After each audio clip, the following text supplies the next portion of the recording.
Hello, everybody, and welcome to Table Scraps. We are, and by we I mean me, it's just me today. We are the Paper Dungeon. This is Table Scraps, a show that we run on Thursdays, about the show that we run on Mondays. We play Dungeons & Dragons 5th edition, a campaign that's been going for a little over 2 years. Special little hello to Maz and Handskate, the people who are here and present.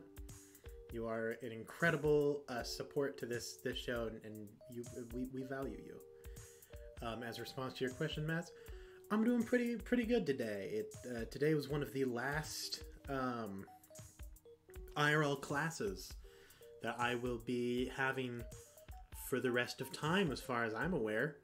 Assuming that I graduate college when I'm supposed to, I'm just about in the clear. So, pretty excited about that. Yeah, and that's pretty much all I've done today. Pretty tired, could use a nap. Probably be a bit of a shorter stream today, seeing as 1, I'm alone, 2, I started late, and 3, I'm real tired and could use a nap.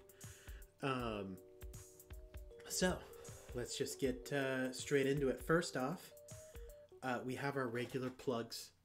What are you gonna do?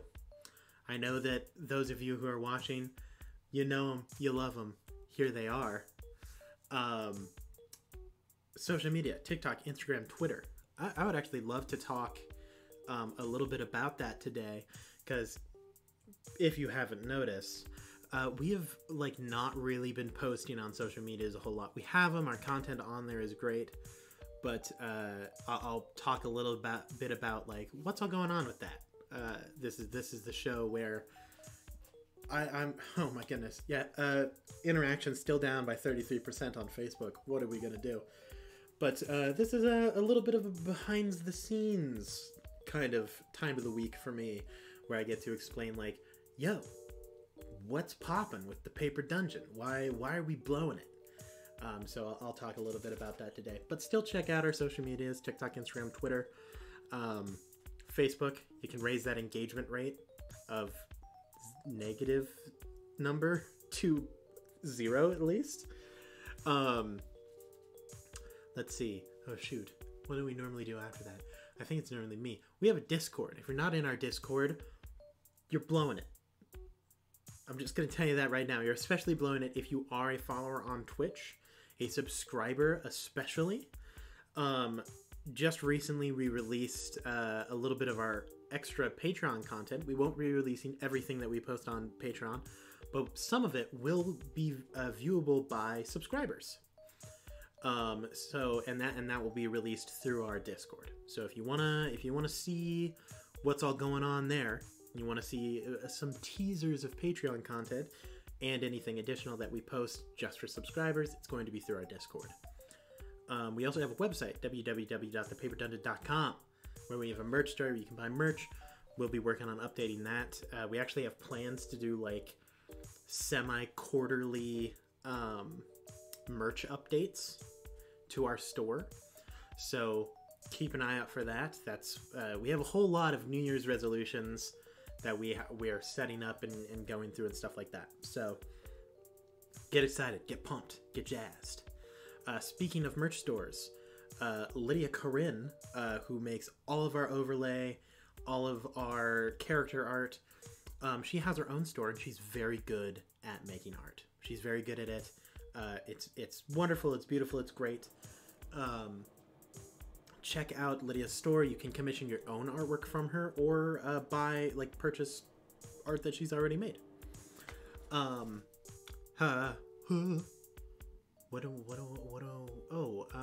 Yeah, I mentioned Patreon earlier. If you want to support us further, easiest way to do it is just tell your friends about us, bring us over here, increase our engagement rates. That's a big deal. The second way that you can do it, if you want to monetarily support us, we have Ko-Fi, Streamlabs donations, Patreon, and I am so excited, and I'll talk a little bit more about that as well this episode, or this stream, I guess.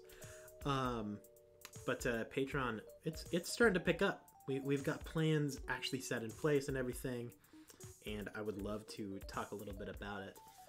But that's, I think, all of the main stuff. If you're listening to this on YouTube or podcast. I don't know if these actually make it to YouTube or podcast. We appreciate you. Stop on by either on Thursday or Monday.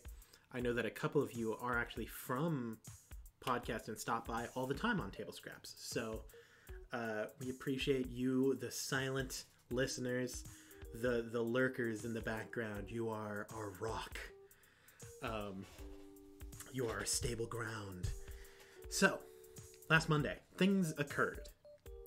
Unfortunately, Lydia will not be present for a little bit when it comes to main campaign streams and stuff like that.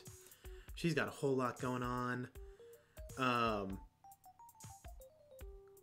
Sorry, I was reading Handskates. Lydia has a lot going on right now. Most of you should know she recently moved across the country. So there's a lot of stress, a lot of stuff, a lot of payments and bills and all sorts of new things. So she's taking a little bit of time to regroup, figure out how to manage time and stuff and do a whole bunch of things like that. She isn't leaving by any knowledge that I have been given. She should still be around, don't worry.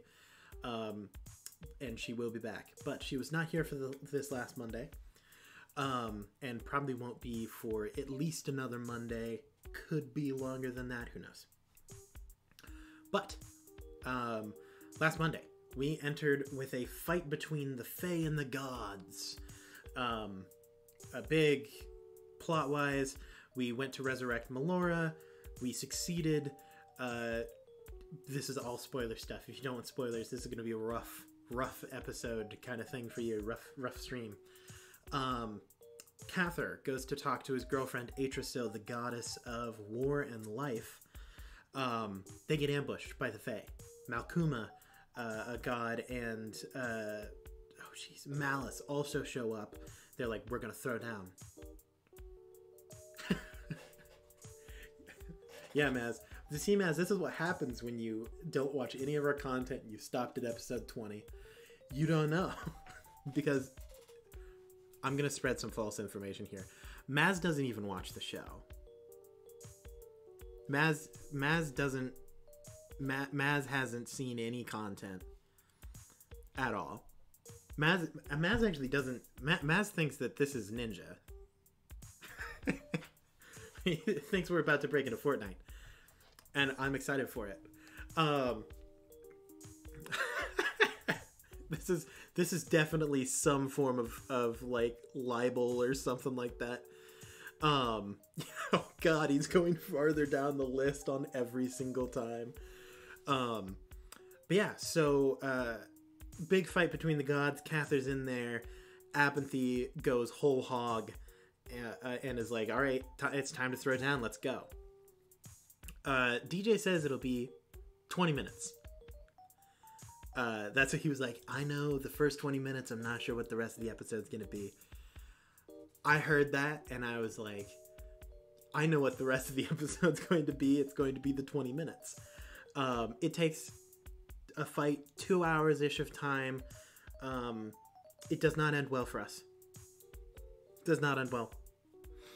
Also, Maz, I just realized that Slander is a really good D&D character name. Which, I don't know why, but it resonates with me. my character's name is Slander Libel. I'm making that a thing. But yes, in said fight, Abinthy does something that's a little out of character for Abinthy. He prays to a god of the weave, whose temple they are currently fighting in and under, and he is granted some bonus power in the form of a Gundam made of his familiar thimble. Slander Libel is a fantastic...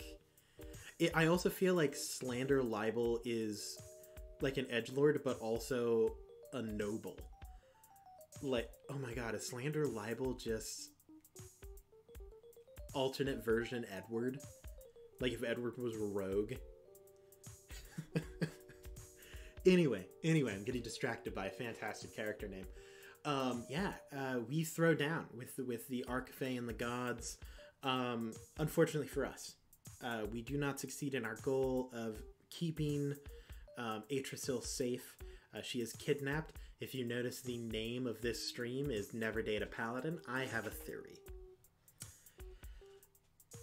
Cather has more than one paladin aura, and I think one of them only affects feminine presenting people who are around him for long enough. And what it does is the longer you're around Cather, the more likely it is that you're going to be kidnapped. Think about it. Renaya. Never been kidnapped before, to our knowledge. The moment she starts hanging out in a party with Cather, gets kidnapped like every other day. Melora, as far as we know, never been kidnapped. Done some messed up stuff. Starts dating Cather, kidnapped. Atrasil, literally a god. Never been kidnapped. Dates Cather, kidnapped. It's just what happens. This is on Cather. I'm just gonna say it. It's a thing that happens. So if you know a Cather, don't date them. Don't hang around. Don't join a party. Be careful. Maybe that's the sacrifice, because in order to get traps like that, it can't be just hard work and effort. Something had to be given up in order for him to gain those muscles. And I think that it's a curse that has been placed upon him that only affects female presenting people that are nearby him for long enough. Worth it, in my opinion. Don't date a Cather if you know one. Absolutely, and I will stand by it. It's a hill I will die on. But yes, Atrasil gets captured. We do manage to defeat 2 Archfey. But, I mean, it was like the ones that no one cares about, right? The fight ends, and it is time. This is an episode of 2 parts. Fight ends, and we're like, oh man, that really sucks. Let's go to church. The whole group heads back to Athala. This is after the break. We head back to Athala. Edward goes and talks to his secretary, Sam, his burgeoning love interest that he holds himself back from because he knows that getting too close will distract him from his goal. But in reality, it's just his cold, broken heart fears the possibility of love, which is, I'm pretty sure Edward is just a Hallmark movie main character. That's what I would like to believe. It explains a lot if you really think about it. But Edward talks to his secretary. They have this really great interaction that I want to point out, which is just Edward, like DJ as Sam says something akin to like, no, like I love like you, and then like they're like, oh shoot, and it's this great moment where like this NPC who like loves a character, but they don't want to. They're afraid that if they admit that to the person, they'll be like shunned or cast aside. But in reality, what happens is even better, because Grant just doesn't acknowledge it at all. It's like I love you, and then Edward looks up and is like, have you seen these bills? Where did these come from? And they're like, I don't know if that's a good sign or a bad one. Oh jeez, my large legs keep hitting the table of my desk. The leg of my desk, not the table. That doesn't make any sense. But fantastic conversation from Grant and DJ. Some very good roleplay there. Then we take the camera. We pan over to Cather entering the Church of His Gods, the domain of death, the Hall of the Dead and Dying, or something like that. He heads in there and talks to the good one, the theoretically good god of the Triune of Death, and he's like, Hey. Excuse me, I have to do it in a Catherine voice.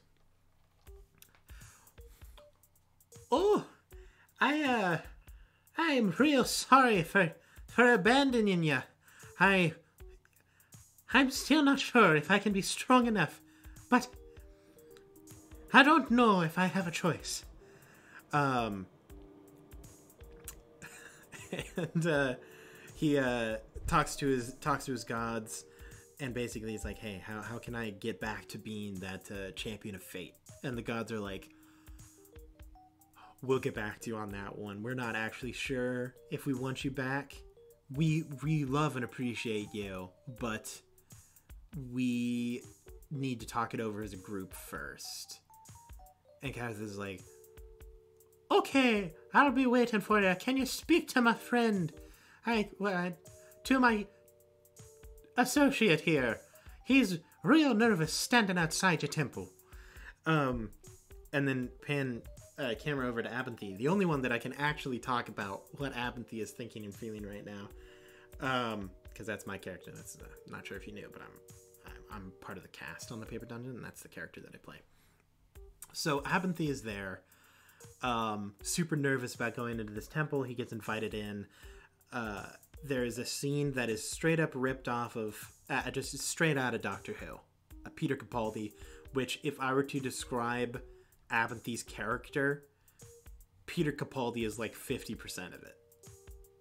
That's like most of who Abinthy is just Peter Capaldi's Doctor.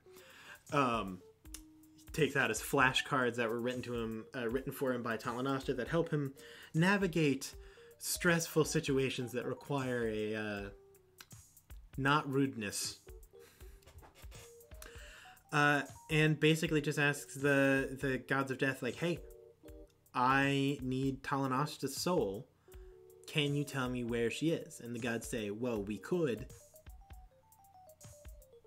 but we're not going to unless you do a thing for us.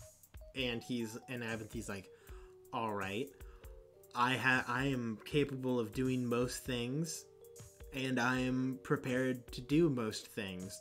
There's like 2 things that I won't do. And they're like, okay, well, simple. We want you to do one of the 2 things.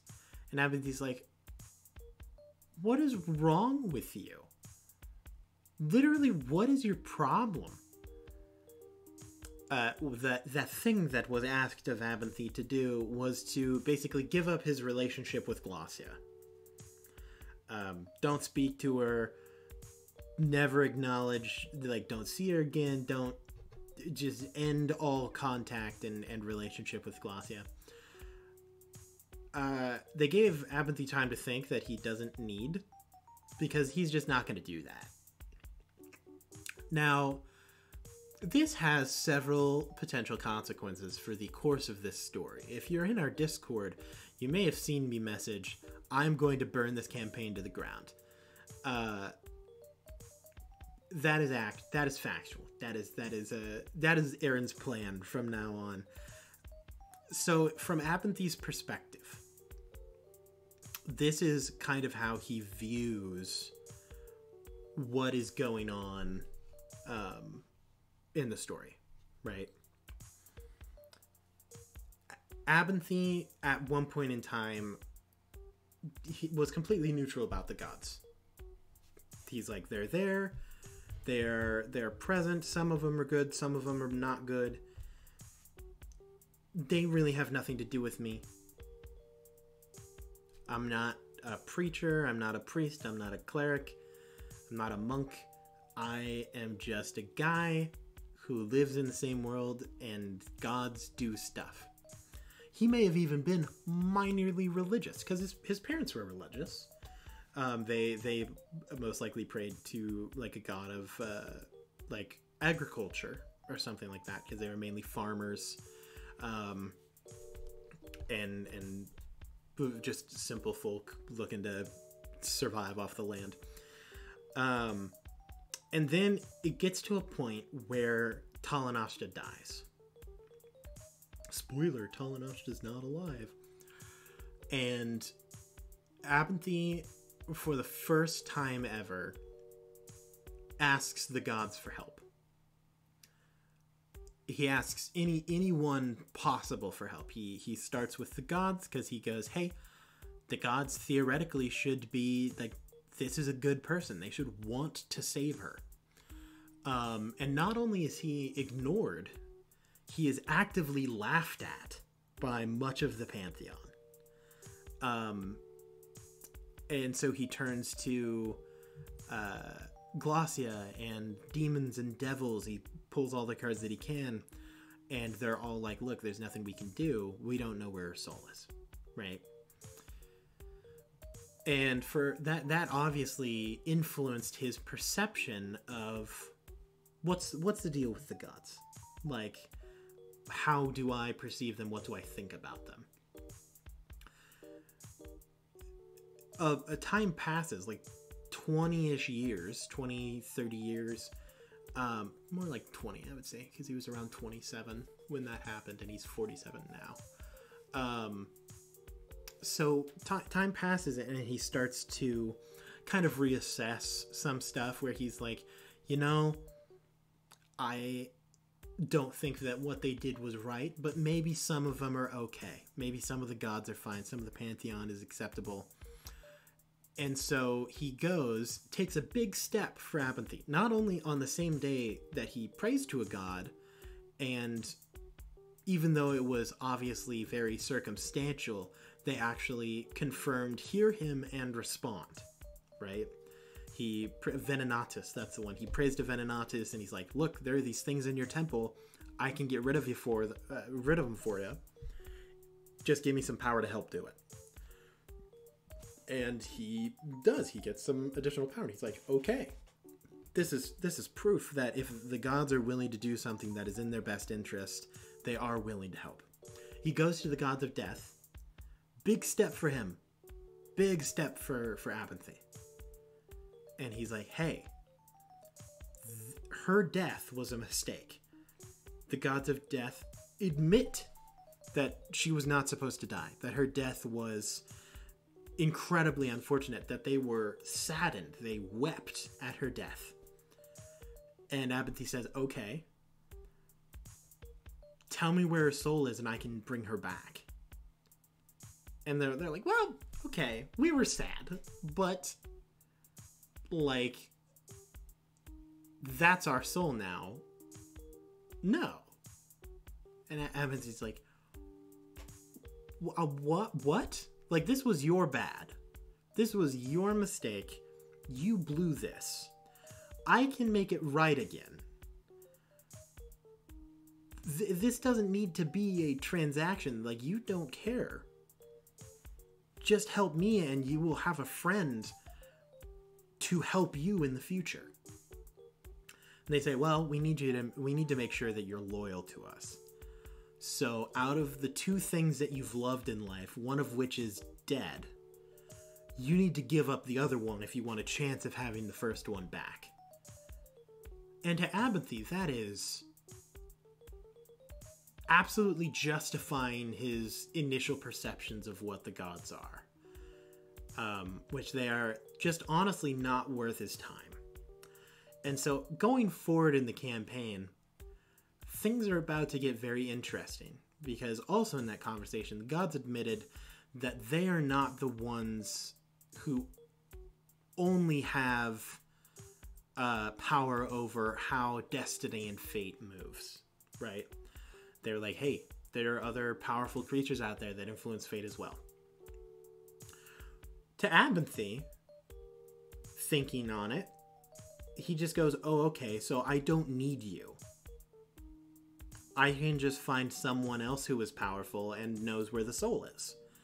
He didn't want to do that because he would prefer if he could use the gods. If he could say, hey, help me out. Because in general, he doesn't like them, but out of the evils available, the gods tend to be the lesser of the potential immortal, super powerful creatures. Abinthy is probably just going to try to make a deal with Asmodeus.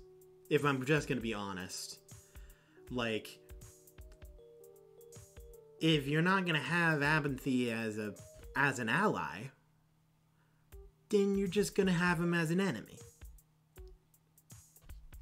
So I can't guarantee where this campaign's gonna go from now on. Abenthy, look, I talked with Drew after the show, kind of about it, and DJ as well, and Grant, just in all separate conversations. And Grant said, "This is like Abenthy's dark arc." And I was like, "No, this is Abenthy having been in a dark arc the whole time, and just having a joyful mask over it, and now he's just getting rid of the mask." Like, Abenthy is going... He's not going to be super good in the next coming episodes, which I'm very excited for. Because, you know, as the villain of the Paper Dungeon, I just love doing evil stuff. So I'm very excited. Yes. Basically, Abenthy is just a massive Dream the Minecraft YouTuber allegory. He's like a stand-in of who Dream is. That's Abenthy. They're like a 1-to-1. I'm so glad that you caught on, Mass. Yeah, so gonna have some interesting developments going forward. Abenthy is very upset, and I'm excited to demonstrate that. I've really liked that up until this point and going forward. I think that I've managed to make a very multifaceted character, where there's a lot of what makes up Abenthy has a lot of layers and turns and twists and fears and confidence and joy and sadness and pain and all that stuff. So I'm very excited to eventually see where Abenthy ends up as well, and how badly I can throw a wrench into DJ's plans just at every step of the way. So I'm very excited to do that going forward. But that has been like what's going on in the Paper Dungeon. That's all caught up on the main campaign. So time to talk about some. Has there been any monk NPCs at all? In the main campaign, I don't think so. I know that canonically in world, I have had monk NPCs that are available, like that are there. Get him, Handscape, get him. Specifically in the Shadows on the Mountain Table Scraps episodes, back when we played some little one-shots and stuff, there were quite a few monk NPCs. But I don't think in the main campaign there's been anyone just beating people to death with their fists. An interesting observation that you have brought up. But I want to talk a little bit about the Paper Dungeon as a whole. Like, what are our plans? Kind of what are we talking about going on and stuff like that. First up, talking about social medias, TikTok, Instagram, Twitter. I've mentioned it a couple of times. So with Lydia kind of taking a break and like reorganizing stuff, and just because like it's a lot of work to do social media, I will be kind of stepping more into that role. My problem is that I have no idea what I'm doing. So right now I have just been trying to work through the program and the system and the editing and all the stuff that I don't know, downloading. It took me like an hour to figure out how to download videos from YouTube. Like, I am a newborn babe when it comes to this genre of stuff. So the reason our social medias have been so slow is because I haven't successfully been able to complete or finish anything, or even find a whole lot of the time to be able to learn how to do that stuff. With the new year coming around, with me getting out of college, I will have like a whole day that I can devote to doing social media for the Paper Dungeon. So next year we will be back to picking up that social media stuff. I have a couple of videos already that I'm working on. I'm very excited as well to see the difference between the content that Lydia makes and the content that I make, because one of the big difficulties that I've had is I want to keep the formatting of Lydia's videos because they are incredible. Lydia's formatting is absolutely impeccable. That's like, it blows my mind to see her editing chops, and like, it's such a lightweight program that she uses that she just absolutely maximizes. I don't want to copy that because I can't do that well. So I want to keep the formatting that she has of like how the videos look and how they run, while also making content that fits better with the stuff that I understand, that I find funny and entertaining, and really have a handle on what I'm doing. So discovering what that looks like is a process in and of itself, and that's another one of the things that's just taking a lot of time. I have a lot of ideas of what that looks like, but no idea yet how to implement them.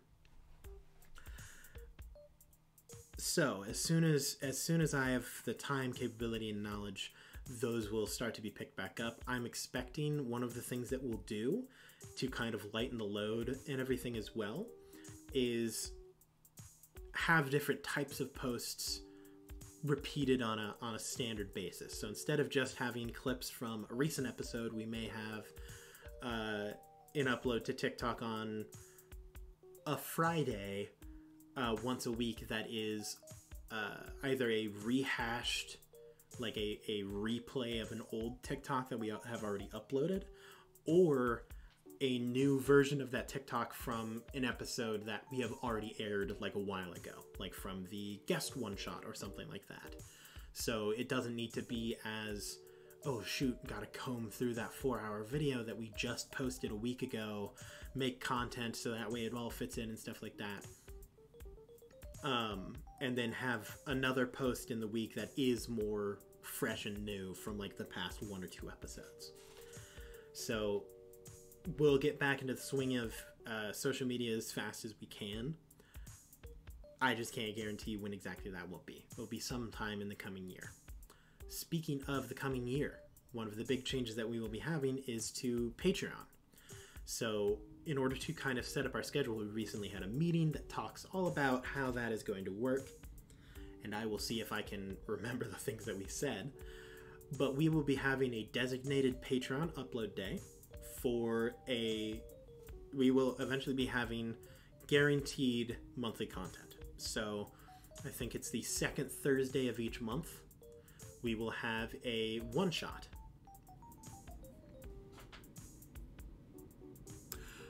Maz, that's an absolutely excellent idea. Also, this is another thing. For anyone who sees this, feel free to send us ideas of things that you would like to see either for social media or for Patreon, because we would, I mean, hey, more minds equal more ideas equal more content. And yes, Handskate, more than 4 videos. I'm not sure how many it will actually end up being per month, but eventually we will even continue to be uploading much more content than we are. I actually really want to, that's my New Year's resolution kind of deal for the Paper Dungeon, is I really want to double down on our Patreon and get it into a place where it's like, this is worth me being here. Because I know that there are people on our Patreon, and I am so thankful. You have no idea how helpful the Patreon is for us. So, Maz, let me tell you, those type of compilation videos that's the stuff that I love. And that is definitely something that may be something that I work on in my spare time to post for Patreon. Anyway, Patreon schedule. Let me get through this first. I believe it is the second Thursday of each month. We will have a one-shot that we will put only on our Patreon. No idea. It may be the whole group. It may be a small section of the group. Who knows? We'll just have to figure it out as we go. Following that, and it may actually be the Friday instead of the Thursday. Following that week, on the same day, so Thursday or Friday, that is when we will be uploading additional content. So anything that we have made that isn't a regular, like it's kind of a surprise, like, oh shoot, we have this great video, we would love to upload it as Patreon content. So, for example, DJ recently obtained Drew's old computer, which means that it is good enough for him to play video games on. DJ does not play video games. That's not like a thing that he does. So we have a recording of his first venture into Apex, and first-person shooters especially, super out of DJ's wheelhouse. So that was a super fun thing that I got to play in like one of the games, but they're going to edit that down. That's one of the things that we're going to post to the Patreon, of just the group getting absolutely smashed in Apex. Like, it did not end well for the people playing.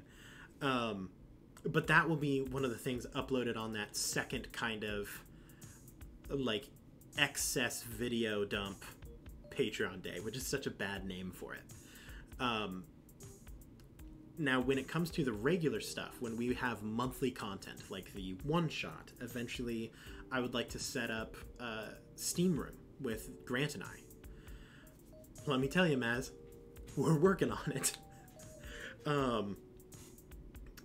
Steam Room, I would love to have, eventually there's a thing that some of the podcasts and things that I've listened to do, where Patreon subscribers are able to input like names, like let's say like NPC names, like once a month or something, to be used in the main campaign. That kind of stuff will be on that first Thursday. So serialized content on that on the second week of the month, and then excess bonus content on the third week of the month. And then eventually I'd like to think up of like maybe different tiers and stuff like that.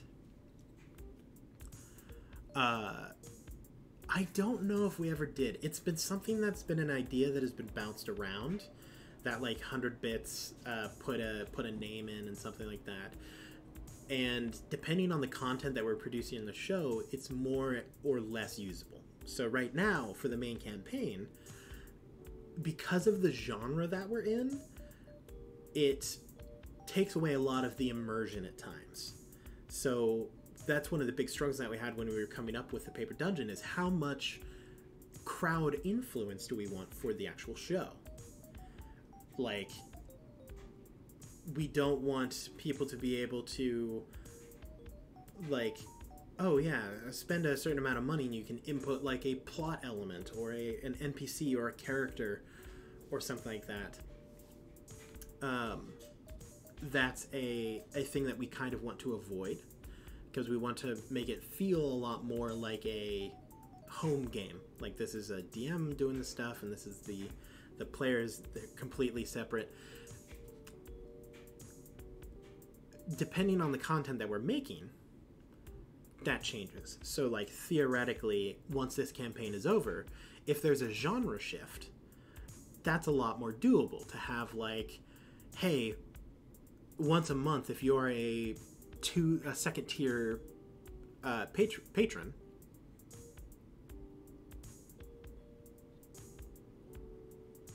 I'm with you on that one, Maz, as well. I think that that's, we have just enough.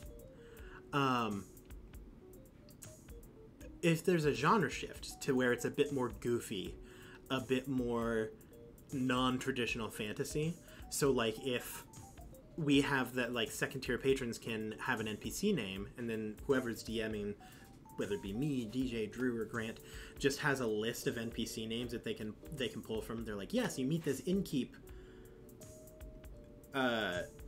David Chalamet, like or Bodie McBoatface, something along those lines. That's a lot more doable. So it'll just depend on what we're doing at the time. I would like to kind of pinball spitball that kind of stuff. Once again, if you guys have great ideas for those potential like polls or lists or graphs that people are able to make and contribute to throughout the Patreon, please tell me, because I'm kind of dumb. Yeah, so overall, over the next, 2023? Over 2023, I'm going to be really trying to double down on Patreon influence and what exactly it's doing. Because legitimately, even a bit more of the behind-the-scenes stuff, the Patreon alone, in terms of monthly like income that like keeps us going and helps improve the channel, is like 25%, which is wild because we don't have that many people on there. And so Maz, one of the ideas that I had before we even started the main campaign, there was a Wormwood Kickstarter, right? And that Wormwood Kickstarter focused on, I can't remember the name of the dice, but basically they are non-linear dice. So instead of having like 1 through 20, there's like multiple 20s on it and stuff like that keeps the overall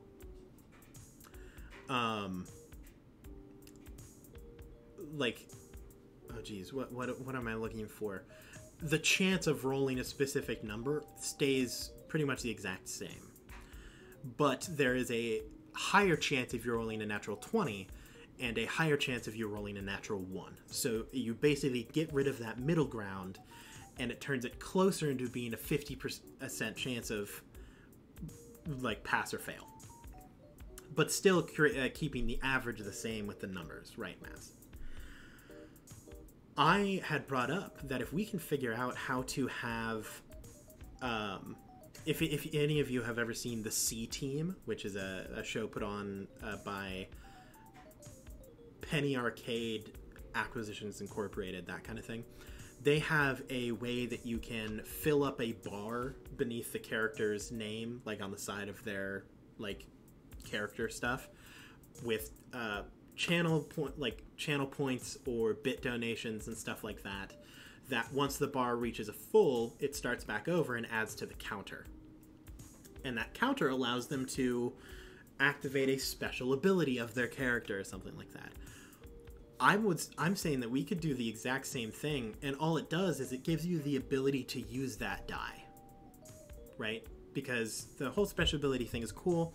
I don't want to force a DJ to have to figure out how that works and all that thing.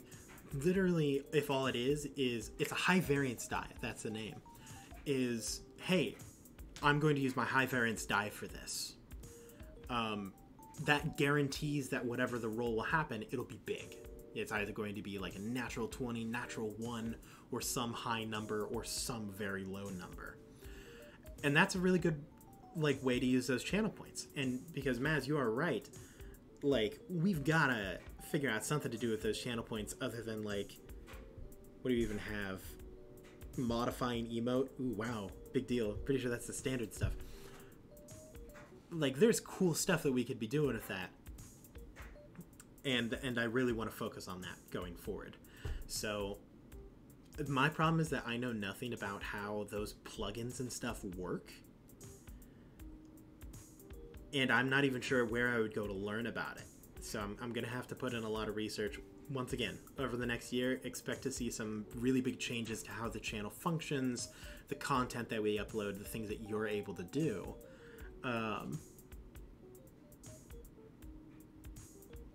Absolutely, Henskate.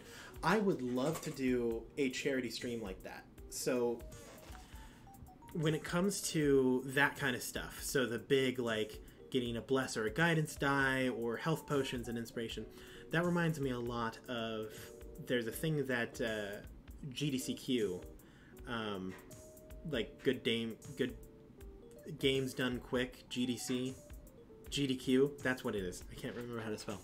GDQ will do is they'll have like a charity run where the whole thing is like a charity thing, but the viewers can donate towards specific goals that mess with the person playing the game. So, like, one of the biggest ones is, and it's the one that requires the most work to get to, is it just insta-kills the person playing. So, like, there was like a Dark Souls 1 game or something like that, where they're running through Dark Souls, and they're like, haha, we've made it to this boss, we've almost killed him, and then someone drops, like, X amount, insta-kills the person, and you have to start from scratch. And there's also benefits. So it's like the player becomes like immune, like invincible for a set amount of time, or gets a speed buff. Like and then you'll have people in the chat warring against each other where it's like, hey, we just granted someone invincibility, and then they'll hit the like insta kill button and then completely remove the invincibility and stuff like that. Those are like some of my favorite stuff. I would love to have something like that on the Paper Dungeon as well, whether it be a charity thing or even just something that we do like once a month. The trouble is how much work and knowledge goes into knowing how that functions, right? Plus, we need to make sure that it's worth it with the amount of people that we have viewing to work with that on it. I would love to do charity streams at all in the future, going forward. But they are a lot of work, and especially right now, pretty much everyone in the group is like busted busy. I will gain some more time over the next year, but I'm not entirely sure about the rest of the people's like schedules and everything like that. But starting small and working our way up, eventually I would love to get to the point where we can do something like that. Like, that would be absolutely incredible. I just need to figure out how to do it. I plan on also experimenting with that a lot, like on my own time for my own stream, and hopefully I will be able to carry that over into the Paper Dungeon as well. Oh my goodness. Charity events blow my mind. There's one of my personal favorite streamers. Their name is Ilyan on Twitch. They're the variety streamer. They play a lot of different games. They used to play a lot of Magic the Gathering and like strategy games and stuff like that. They have a yearly charity that goes to, I think, Doctors Without Border, and it's one of their biggest things that they do for the whole year. But basically for a week, they have a charity event that is entirely pickle themed because they accidentally let loose that they hate pickles. And so the charity event is like, you can donate a specific amount to add towards a smoothie at the end of the time, and you can just add random things to the smoothie. Like a specific, like one of the fast, smaller donations, just eat a pickle.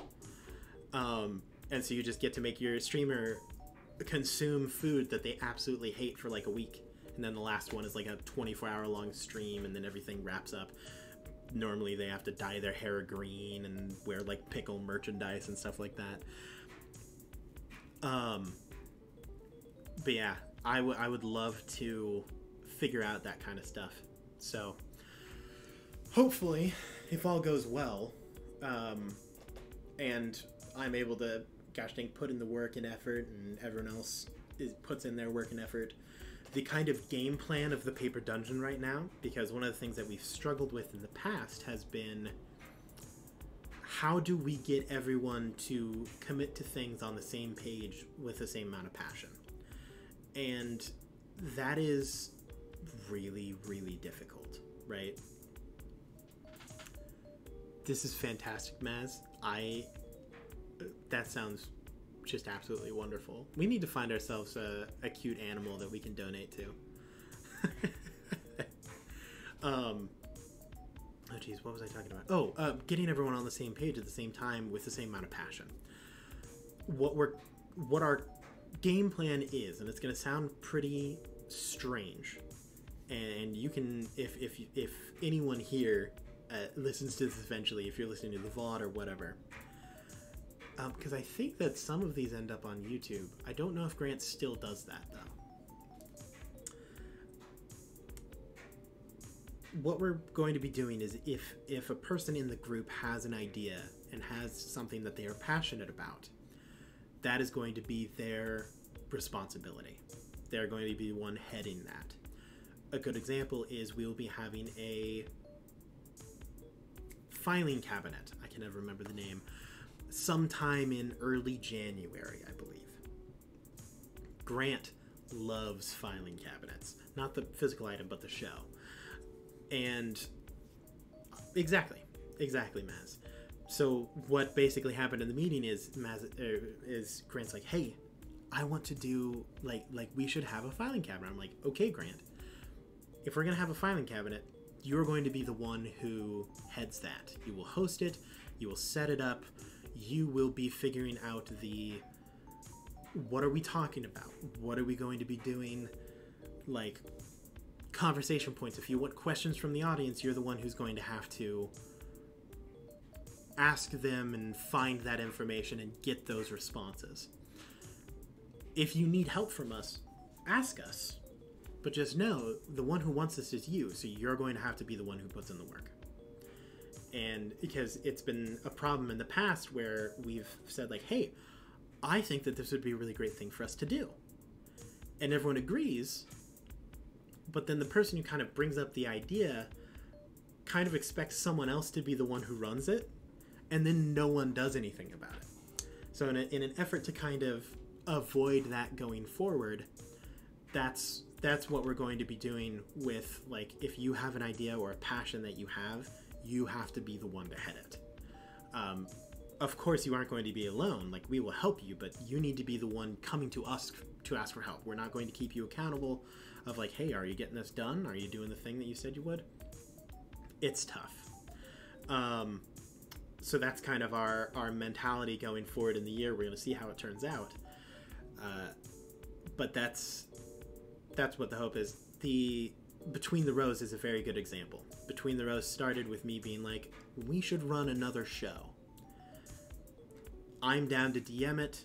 I came up with a scheduling, I came up with a story, worked with people to come up with the characters and stuff, found the time to record, and then the actual editing and stuff, yes, that was Grant. I don't know how to do that. That would be so out of my wheelhouse. But I was the one who made sure, like, hey, are you guys able to do this? Will you have the time to do it? Can you have it done by this point in time for all the 3 years that it's been running and stuff? Table Scraps as well, another thing where it's like, we need to have a weekly show. I'm down to run it. I would love to have one that's a bit more casual. Whoever can show up, shows up. Apparently, not a whole lot of people want to show up. Drew has been absolutely wonderful the past couple weeks. It's unfortunate that this is Grant's free day. So Grant's like, do I really want to spend my free day streaming? And I'm like, no, man, it's chill. But that's kind of going to be the idea. If people in the Paper Dungeon have a thing that they want to accomplish, they're going to be the ones to head it. So expect to see different people running specific things, because that's going to be what it is. Like, if you're like, hey, I think that we could fit another game in, another mini campaign. Okay, you're DMing. You're going to set it up. What's the theme? What do you need from the rest of us? Head that. But yeah, man, do we all need a free day? I mean, come January, I'll have one. Right now, it's been taken up with the class that I have on Tuesdays and Thursdays, but oh boy, Aaron's gonna have a free day that I can then spend working on other projects. Woo! But yeah, so that's kind of what's going on in the Paper Dungeon. That's our mentality, our game plan of what all we have getting ready. Have I told you about the new campaign idea I might run? No, and I'm excited to hear about it. Do you want to talk about it on stream, or do you want to talk about it on the Discord? An excellent question. Sure, hit me with it.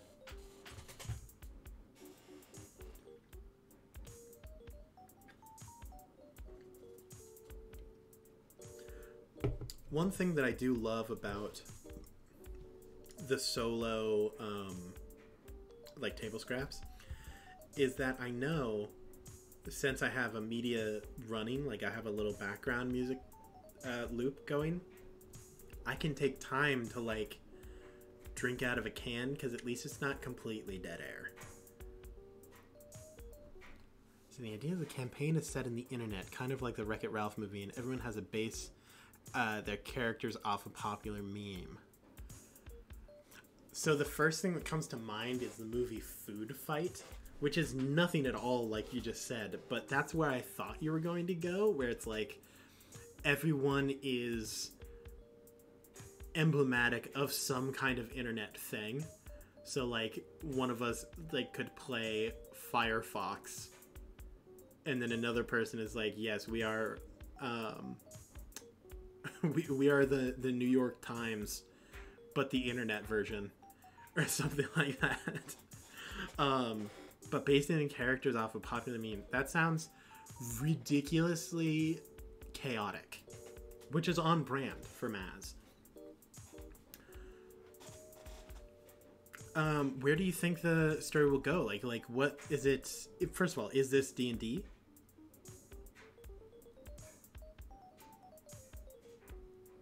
Based off the potions. Oh shoot. Oh man, I'd have to think real hard about this one, because there's a lot of quality memes out there. You could just be a very confident fighter. See, this is a show of my age. When I think of memes, I still think of the ones that were like just a picture with a very simple background, and then there's just a single sentence. So like the baby eating sand that just has his fist clenched, and he's like, yeah. That's where my mind goes when I hear meme. Current memes blow me away. I have no idea what's going on. I love them, and I think that's kind of the point, is to not know exactly what's happening. But that's certainly an interesting concept. Also, I know that I've mentioned it before. This is a little errand behind the scenes, not quite the paper dungeon. Starting in the new year, obviously, I'm going to be picking up streaming on my own time at some point.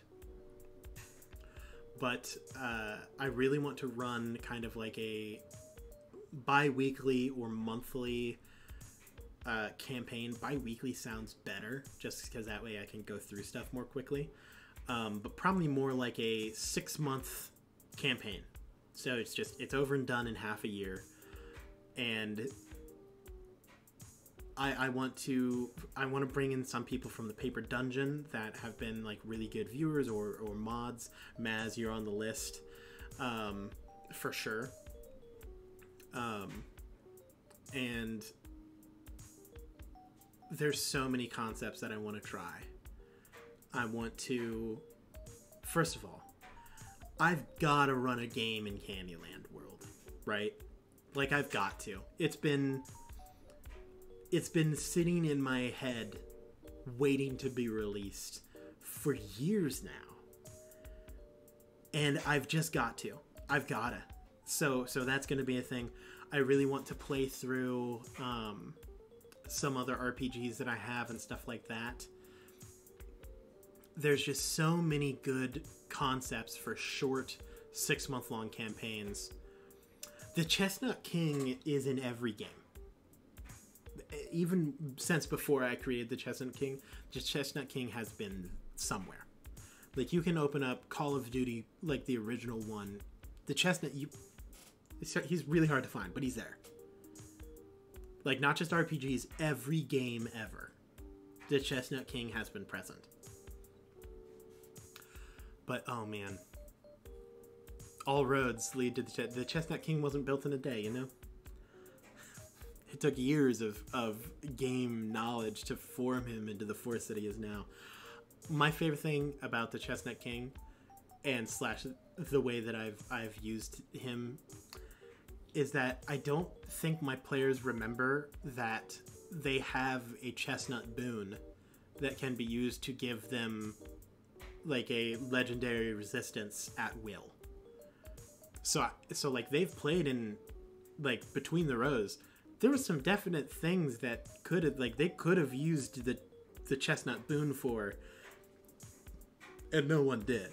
So I was expecting it too, and Lydia had even said, like, I'm saving this for Between the Rows. Guess she didn't remember. So yeah. We're just gonna have to see if that ever comes into play. I hope that, like, 5 years down the line, one of my players is like, I've been saving it, and this is finally the time I invoke the boon of the Chestnut King, and it's going to blow everyone's mind. But yeah, I'm excited to.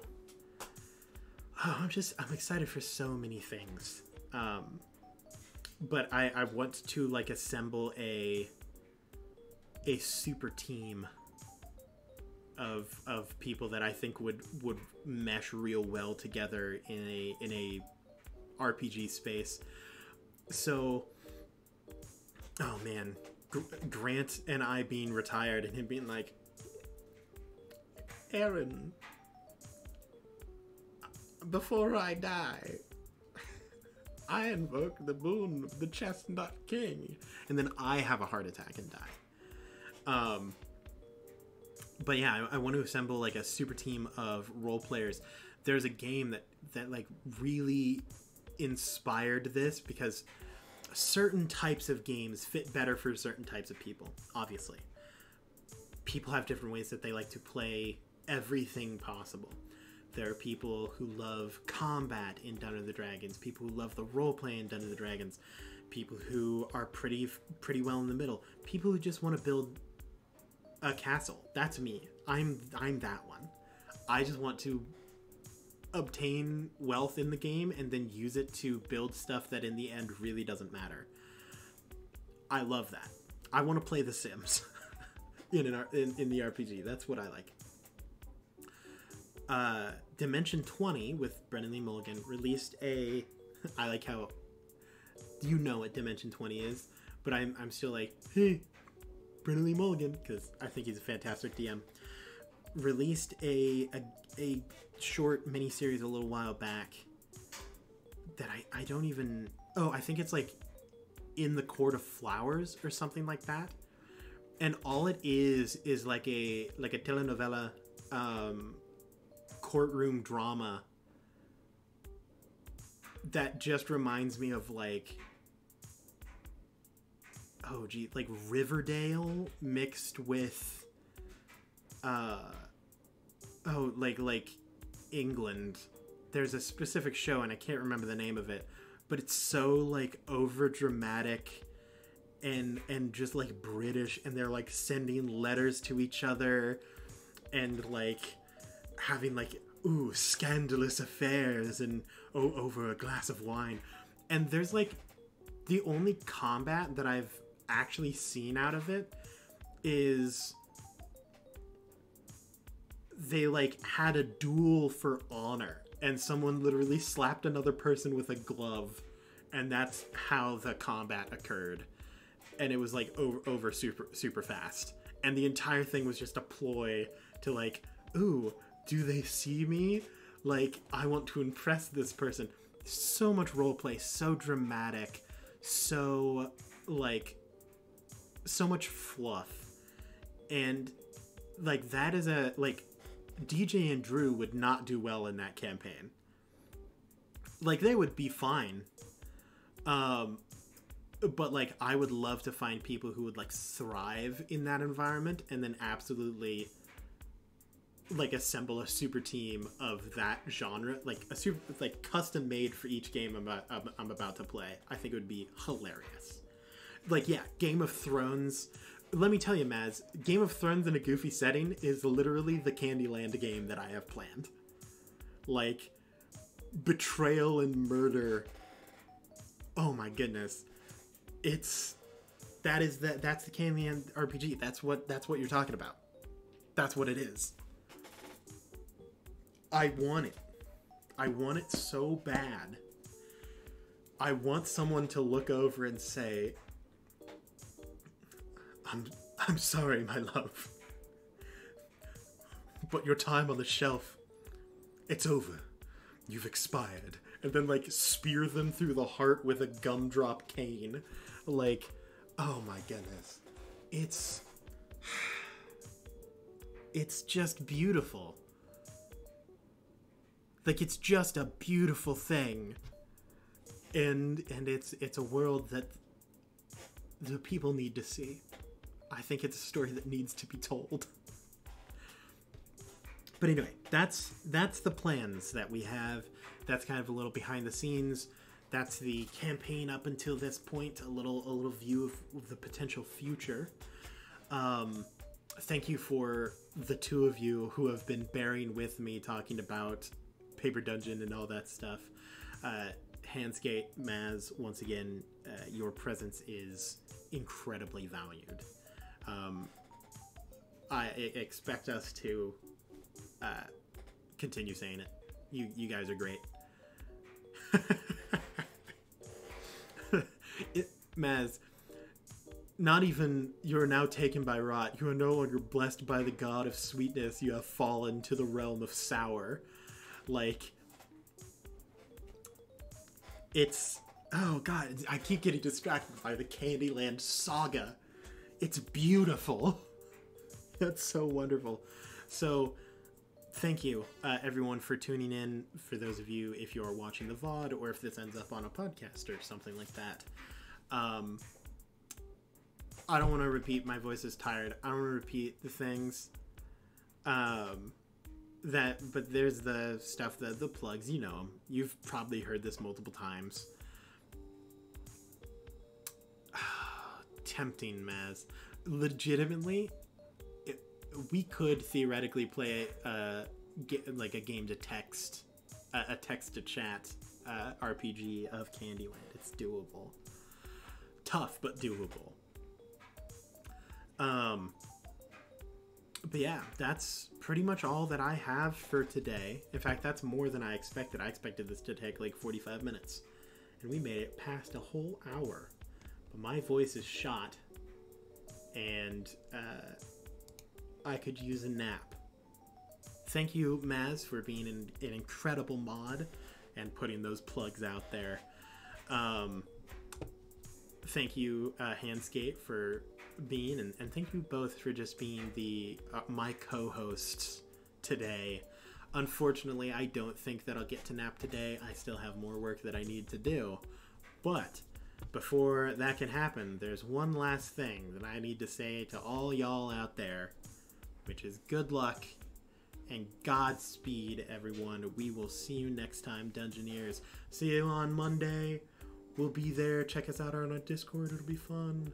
Ooh, goodbye, everybody. Goodbye. Goodbye.